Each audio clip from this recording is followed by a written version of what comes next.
युद्ध के बारे में अभी तक पढ़ चुका है। कलिंग युद्ध की विभीषिका को देखकर अशोक ने अपना धर्म परिवर्तन किया और उन्होंने धर्म परिवर्तन करके कौन से धर्म की तरफ गए और उसके पहले वो कौन से धर्म को मानते थे, इनको इस धर्म में परिवर्तन कराने में किसका महत्वपूर्ण योगदान रहा, और वो जब उस धर्म को मानने लगे तो उस धर्म में जो धर्म एकदम क्षेत्रीय धर्म था, कैसे उस धर्म को उन्होंने अंतर्राष्ट्रीयकरण कर दिया, उसके बारे में भी हम लोग स्टेप बाय स्टेप जानेंगे। चलिए दोस्तों, हम लोग वीडियो को प्रारंभ करते हैं और अशोक के धर्म परिवर्तन के बाद उन किए गए सबसे महत्वपूर्ण सभी बातों को हम लोग जानेंगे। इसमें से क्वेश्चन लगातार एग्जाम में पूछे जाते हैं, तो आइए हम लोग आगे वीडियो को प्रारंभ करते हैं। तो वीडियो में यह है कि अशोक का धर्म परिवर्तन।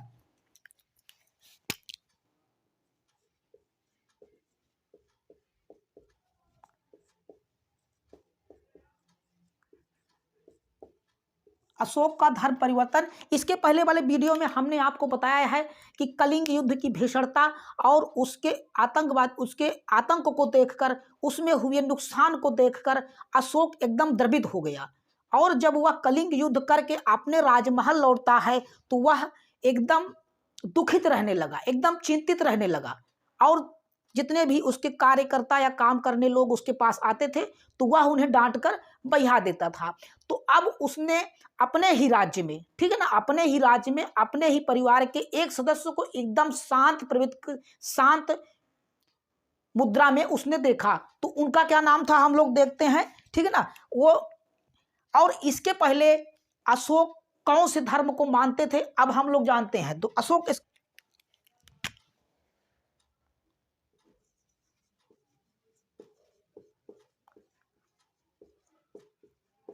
धर्म परिवर्तन के पहले वे कौन धर्म मानता था, ठीक है ना, तो ब्राह्मण धर्म, ठीक है ना, वो ब्राह्मण धर्म का अनुयायी था, ठीक है ना, ब्राह्मण धर्म का अनुयायी था, ठीक है ना, ब्राह्मण धर्म का अनुयायी था। और राजतरंगिणी में उसे शैव धर्म कहा गया है, ठीक है ना, राजतरंगिणी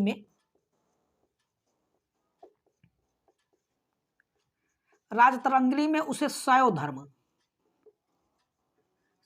कहा गया है। ये कहा गया है कि सम्राट अशोक धर्म परिवर्तन के पहले वो राजतरंगिणी में ही शैव धर्म का या ब्राह्मण धर्म का ही पालन करते थे, ठीक है ना, तो वो ब्राह्मण ये धर्म मानते थे। इसके पहले हम लोग जानते हैं इनके एक परिवार के एक सदस्य जिनका नाम था निर्ग्रोध,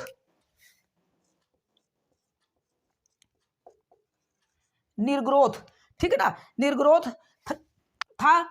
और ये निर्ग्रोध जब सम्राट अशोक अपने राजमहल में परेशान होकर टहल रहे थे तब इनकी निगाह निर्ग्रोध पर पड़ती है, और निर्ग्रोध उस समय शांत मुद्रा में एक स्थान पर बैठकर सोच रहे थे।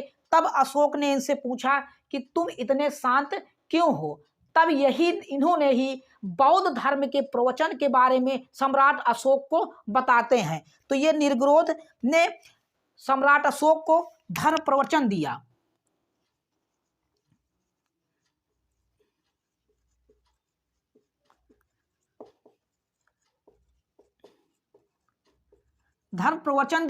और उस कौन से धर्म का प्रवचन किया, तो वो था बौद्ध धर्म,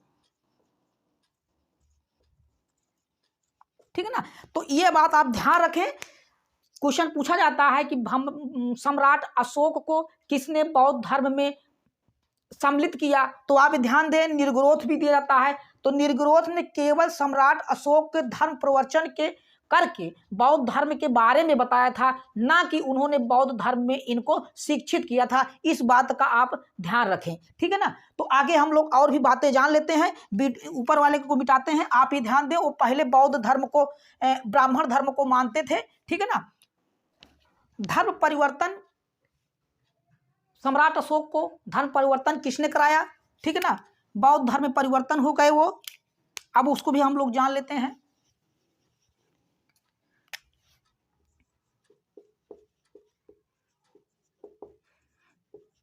बौद्ध धर्म में परिवर्तन बौद्ध धर्म में परिवर्तन उपगुप्त ने करवाया, ठीक है ना। उपगुप्त एक बौद्ध धर्म को मानने वाले थे, उन्होंने ही बौद्ध धर्म में इनको परिवर्तन कराया। सम्राट अशोक को बौद्ध धर्म में इनको दीक्षित किया या शिक्षित किया ले जाकर, ठीक है ना। आगे हम लोग और भी बातें जान लेते हैं, ठीक है ना। उपगुप्त, और अब जब सम्राट अशोक बौद्ध धर्म की तरफ चले गए तो उन्होंने अपने सम्राट के दौरान रहते हुए क्या क्या कार्य किए, बौद्ध धर्म को क्षेत्रीय से इसको अंतरराष्ट्रीयकरण करने में इनका कितना बड़ा योगदान रहा, ये पूरे दुनिया में कैसे फैल गया, इस बात को हम लोग अब धीरे धीरे जानेंगे दोस्तों। इसमें अशोक का बहुत ही महत्वपूर्ण योगदान रहा। एक सम्राट होने के दौरान एक ही धर्म को इन्होंने पूरे दुनिया में फैलाया। एक बात आप ये ध्यान रखें, सम्राट अशोक बौद्ध धर्म का भले ही पालन करते थे, लेकिन अपने ही राज्य में, अपने शासन व्यवस्था में सभी धर्मों का एक साथ सम्मान करते थे। वो किसी भी धर्म का अपमान नहीं करते थे, ठीक है ना। बौद्ध धर्म वो व्यक्तिगत तरह से मानते थे, उसका सम्मान भी करते थे, लेकिन दूसरे धर्म का अपमान वो नहीं करते थे। तो आगे हम लोग और भी बातें जान लेते हैं कि वो शासक बनने के बाद, उपासक हो जाने के बाद, बौद्ध धर्म के उपासक होने के बाद उन्होंने कौन कौन से कार्य किए बौद्ध धर्म के लिए, जिसमें से क्वेश्चन लगातार एग्जाम में पूछे जाते हैं दोस्तों। तो वीडियो को आप पूरा देखिएगा। हम लोग अब ये देखते हैं उन्होंने बौद्ध धर्म के लिए सम्राट अशोक व्यक्तिगत तौर से क्या क्या किए, ठीक है ना। तो सबसे पहले देखते हैं कि उपासक के रूप में उन्होंने यात्राएं की। जब वो बौद्ध धर्म के उपासक हो गए तो उन्होंने किस किस स्थान पर बौद्ध धर्म को मानने के लिए गए, उनकी यात्रा की, उनके बारे में हम लोग देख लेते हैं। उपासक के रूप में वो यात्रा,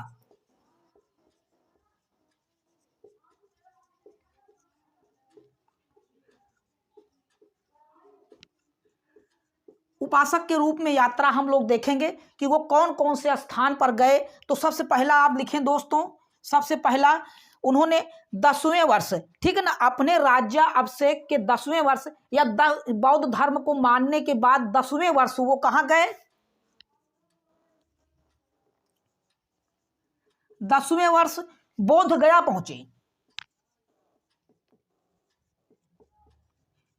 बोध गया हमने आपको बौद्ध धर्म पढ़ाया है दोस्तों, तो उसी समय बताया था।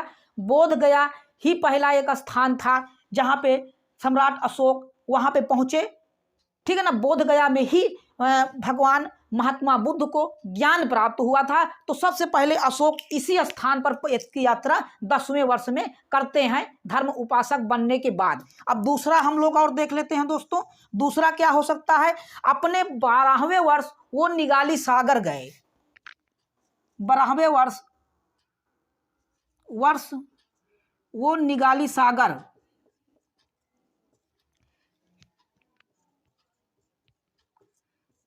बारहवें वर्ष अपने उपासक बनने के 12वें वर्ष वो निगाली सागर पहुंचे।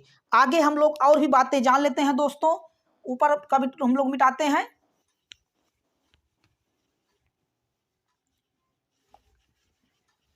ठीक है ना। तो 12वें वर्ष वो निगाली सागर पहुंचे और 20वें वर्ष, आप ये ध्यान दें दोस्तों, 20वें वर्ष ये तीसरा है, तीसरी यात्रा उन्होंने की। अपने 20वें वर्ष वो लुम्बिनी पहुंचे, ठीक है, लुम्बिनी पहुंचे। ये वो स्थान था जहां पर महात्मा बुद्ध का जन्म हुआ था। यही लुम्बिनी स्थान पर सम्राट अशोक पहुंचे और यहाँ पे उन्होंने यात्रा की। आगे हम लोग और भी बातें जान लेते हैं। 14वें वर्ष, ठीक है ना, अपने 14वें वर्ष उन्होंने धम्म महामात्र की नियुक्ति की, ठीक है ना। धम्म महामात्र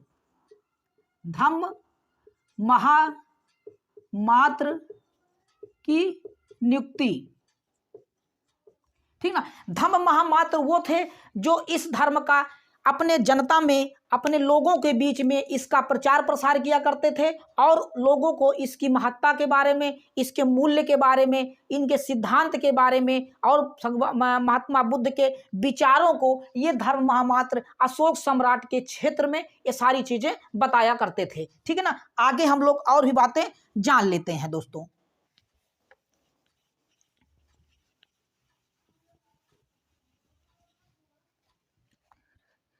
अशोक ने इसके बाद एक धम्म की स्थापना की उन्होंने सभी धर्मों के मूल्यों को लिया और वो धम्म कहा गया, ठीक है ना, अशोक का धम्म, धम्म अशोक का, ठीक है ना, अशोक का बनाया हुआ धम्म था ये। इस धम्म में सभी धर्म के मूल्यों की बात कही गई, जनता के प्रति राजा का क्या मूल्य होना चाहिए, जनता के प्रति राजा का क्या काम होना चाहिए, इन सारी बातें धम्म में कही गई हैं। और धम्म को एक नए धर्म के रूप में अशोक ने अपने क्षेत्र में इसका प्रसार करवाया। और यही धम्म की जो महत्वपूर्ण बातें थी उन्होंने स्तंभों, शिलालेखों और गुफाओं में लिखवाकर जगह जगह प्रसारित करवाए। तो अशोक का अभिलेख हम लोग जब वीडियो पढ़ेंगे इसके बाद वाले वीडियो में, तब आप देखेंगे कि अशोक का अभिलेख में से लगातार क्वेश्चन पूछे जाते हैं, उनके बारे में भी हम लोग महत्वपूर्ण बातें जानेंगे। तो इससे पहले सबसे पहले और हम लोग देख लेते हैं धम्म की बात 7वें स्तंभ लेख में कही गई है। यह बात आप ध्यान रखें, 7वें स्तंभ लेख में, ठीक है ना, 7वें स्तंभ लेख में धम्म की बात कही गई है। और हम लोग देखते हैं 12वें शिलालेख में धम्म की सार के बारे में बात कही गई है। 12वें शिलालेख में,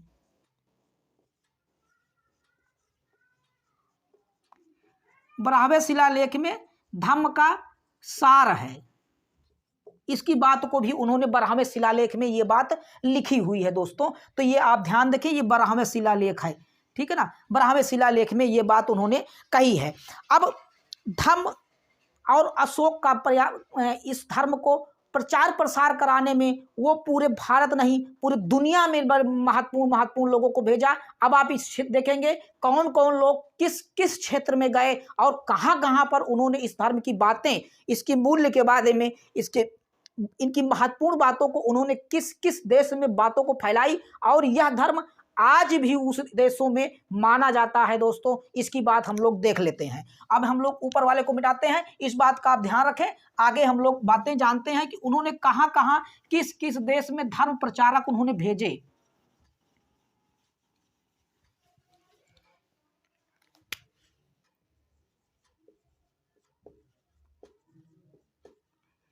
धर्म प्रचारक और देश, ठीक है ना, धर्म प्रचारक और देश। सबसे पहले जान लेते हैं महेंद्र और संघमित्रा। बार बार क्वेश्चन आप पूछा गया है दोस्तों, इसको आप ध्यान रखें, महेंद्र या संघमित्रा।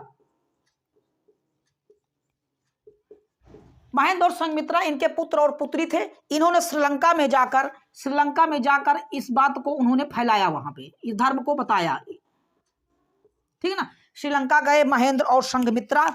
आगे हम लोग और भी बातें जान लेते हैं दोस्तों। और मजहंतिक, ठीक है ना, ये थे, ये पहुंचे मजहंतिक, कश्मीर और गंधार गए। इन्होंने गंधार और कश्मीर पहुंचे।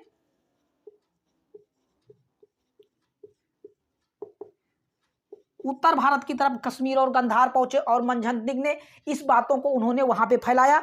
और दूसरी बात हम लोग देखते हैं महारक्षित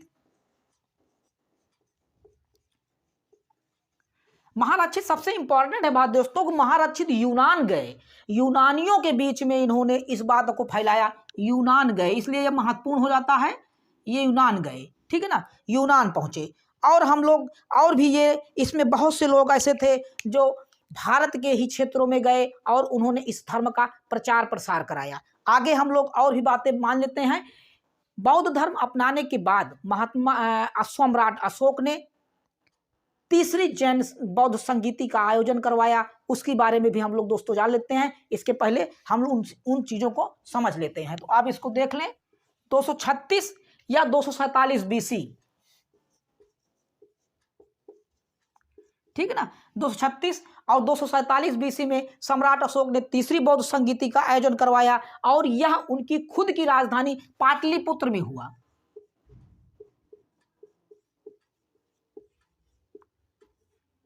खुद की राजधानी पाटलिपुत्र में हुआ।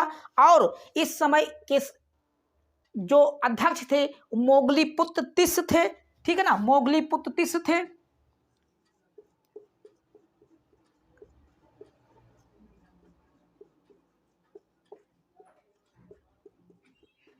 इस बात का ध्यान रखें दोस्तों, तीसरी बौद्ध संगीति के बारे में ये बात पूछी गई है कि इसके अध्यक्ष कौन थे, तो मोगलीपुत्र तिस थे। सम्राट उस समय अशोक थे, ये भी पूछा गया है,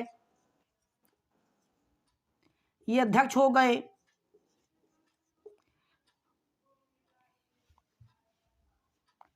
सम्राट अशोक थे, ठीक है ना, सम्राट उस समय अशोक थे, अध्यक्ष मोगलीपुत्र तिस थे। और भी हम लोग इसकी बातें में जान लेते हैं। इसमें कार्य क्या हुए, इसमें कार्य क्या हुए, इसमें तीसरी बौद्ध संगीति में अभिधम्भ पिटक,